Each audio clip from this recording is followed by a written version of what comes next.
Figure is worth of 1,000 words. It represents a large amount of data in very organized way. So this is a very powerful tool which give a professional look to your paper. So in this video we will discuss some basic tips for designing, organizing and writing about the graphics figures in research paper. The first thing is that you should ensure that the figure is presenting a very large amount of data.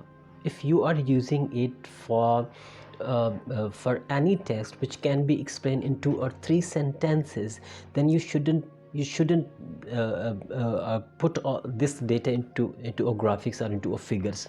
So you should ensure that the figure is presenting a very large amount of data.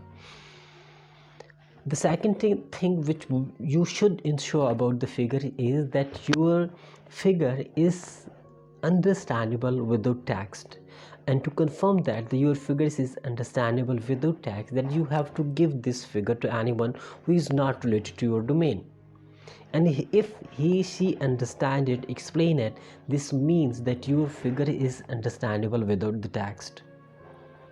The title is understandable, values are clearly defined, and you have to number them in the text as they appear in the paper.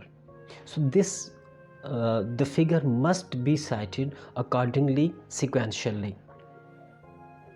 And if you are using any flow chart, then you have to clearly describe the x-axis, y-axis, and if it is a 3-dimensional, then all the axes you have to clearly explain their labels. You have to use a high resolution graphics. This may be a JPG, PDF, EPS, or TIFF, etc. And if you are designing for a single column, that its width may be 3.5 inches, which will better fit in the paper. And similarly, if you are designing for a full page, then this its width may be 7 inches. And sometimes figures need a wide spaces. You have to avoid the wide spaces in the figures.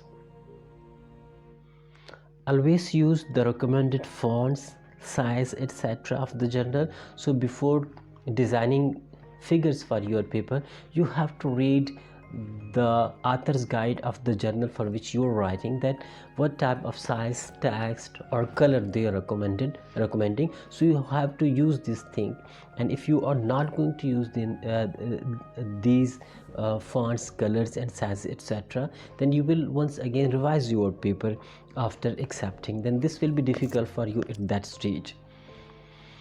Write the units, parameters, what are you are discussing. Clearly write the unit for which you are measuring. For example, you are measuring the length in a centimeter, you have to write the centimeter. If you are discussing it in a any parameter in a second, then you have to write in a second. If you are measuring it in a millisecond, then you have to write in the millisecond. Simple present the data. Don't try to decorate it with colors and white spaces or any other thing which are not needed. So thank you so much for watching.